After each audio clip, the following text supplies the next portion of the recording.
he is getting old, and the Tic Tac thing was great proof of that.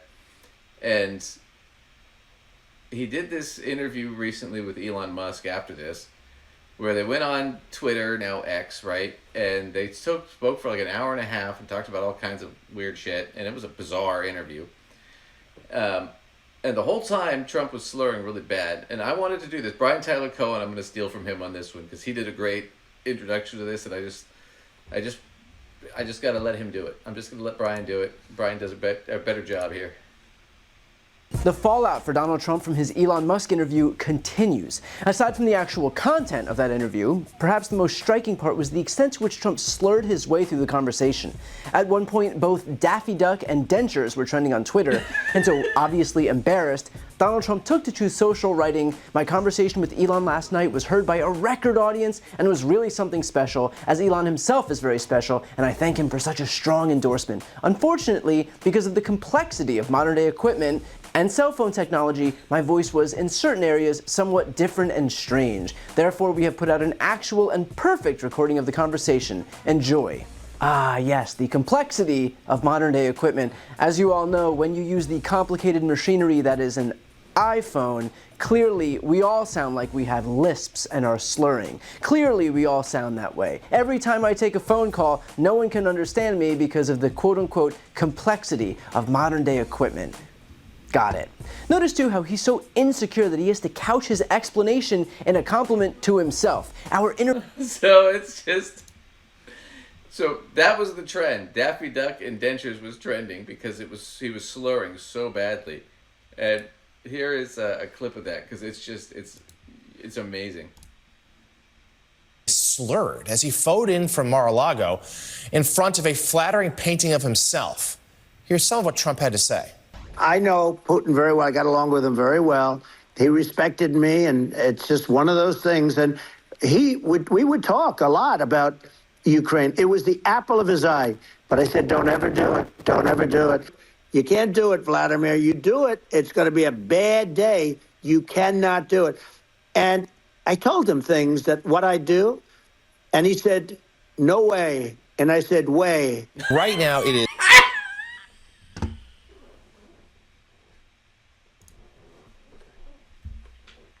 What? What?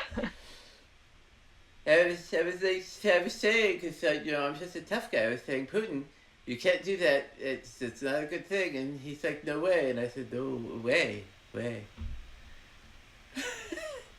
Because I'm such a tough guy. Everybody knows how cool and tough I am. Wow. I said, way. No way. And then I said, you're despicable.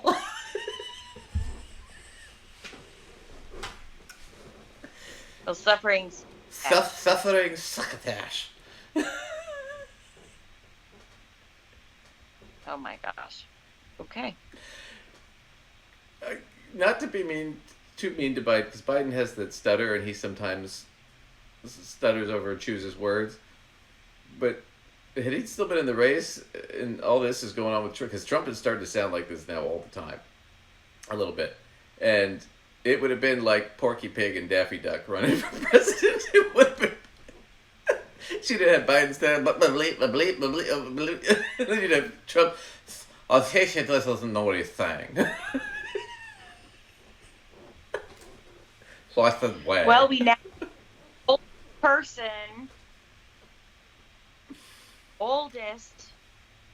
oldest person to run for president now, Donald Trump, 78. He's older now than Reagan was when he left, and Reagan was the oldest president we had. Right. He's older than Reagan was when he left office. Do you really think he's going to live another 4 years? I mean, I don't know. Let's see. I guess medical technology is a lot better, but still. God, it was bad. So they got up there and talked a little weird shit. It was just really bizarre. And part of what happened was they were talking, and it got to a point where they were talking about unions. And what happened when Trump was really famous for union busting and hiring immigrants, and when they tried to unionize, getting them deported and stuff, and refusing to pay people. Trump also famous for, he had and still does have an overtime policy where you can't get overtime pay, which you're technically required to get for working over 40 hours. You have to work over 80 hours in a 2-week period to start qualifying for overtime. So that would make it almost impossible to get overtime pay. So really famous for cheating workers. Elon Musk is the same thing, right? And Elon Musk is even worse because he fired all these people at Twitter, right, or X when he bought it.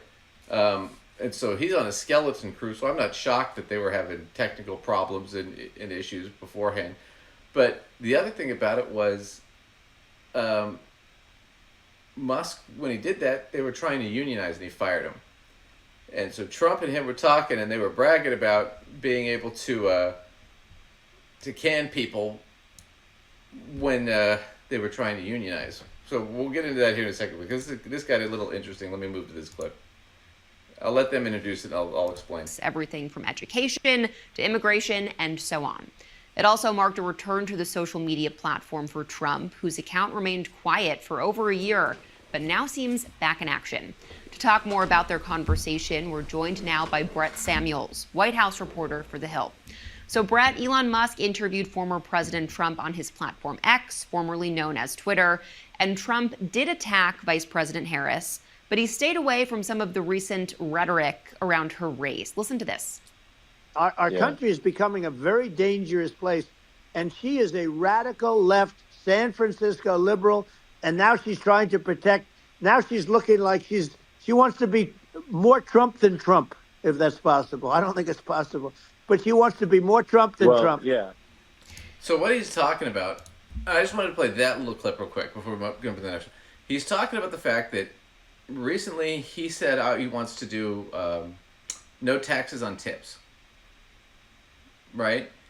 She was recently in Nevada, and Nevada's a lot of people make tips in Nevada because it's a big service industry because of Las Vegas and Reno. So she said, okay, I want to do no taxes on tips for service and hospitality workers. Here's the difference. Okay. One, she's doing it, but it's politically motivated, but so is he. But here's the difference. What he's talking about is a bill that Ted Cruz in Congress is proposing. And Ted Cruz's bill would eliminate taxes on tips. However, what counts as a tip is very broad. So like if you're a hedge fund manager or a financial advisor and you charge fees and commission fees on performance, you can recategorize that as a tip, in which case 90% of my income would become non-taxable.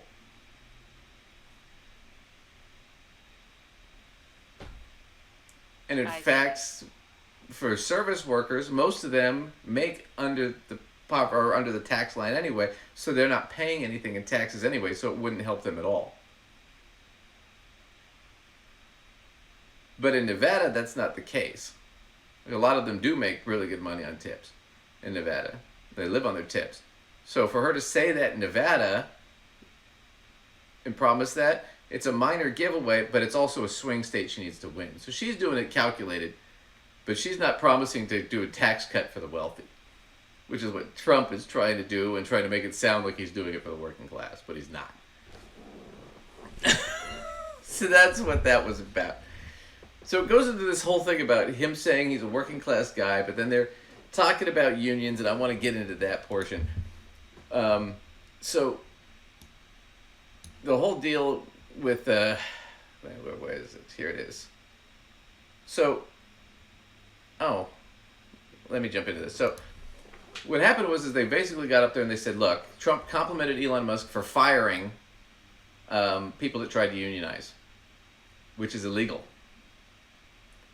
And the United Auto Workers Union has sort of struck back, and here's Sam Cedar, and he's got this ad for you from the United Auto Workers Union in response to Trump talking about how great it is to fire people who try to unionize and ask for more money.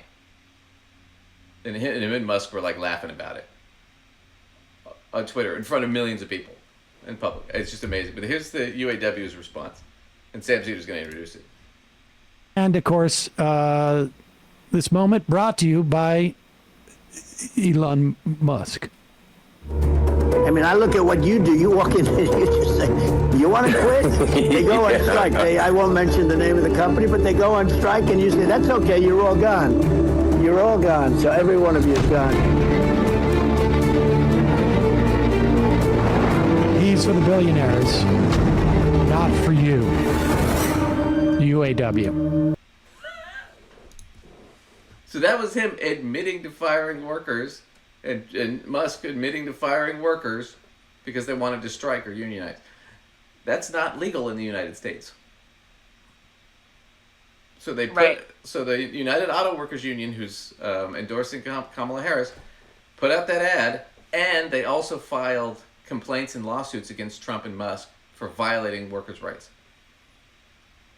Good for them. Because they admitted it. They have evidence now. They admitted it on live recording. Now think about all the unions that you've, assuming you hadn't already pissed them off, but how many unions have you pissed off? I mean, teachers' unions aren't going to go for that. The mail workers' unions aren't going to go for that. You name it, they're not going for that. No. He's just a scab. And like they said, he's for the billionaires. He's not for the working class. He doesn't care about you. He wants to pretend that he's for the workers and the everyman because he wants your vote. But once he gets in office, what does he do? He does tax cuts for billionaires. That's all he did. And then he tried to cut your Social Security. He tried to cut Social Security and Medicare the entire time he was in office. And just never succeeded because the Democrats were able to hold it up. But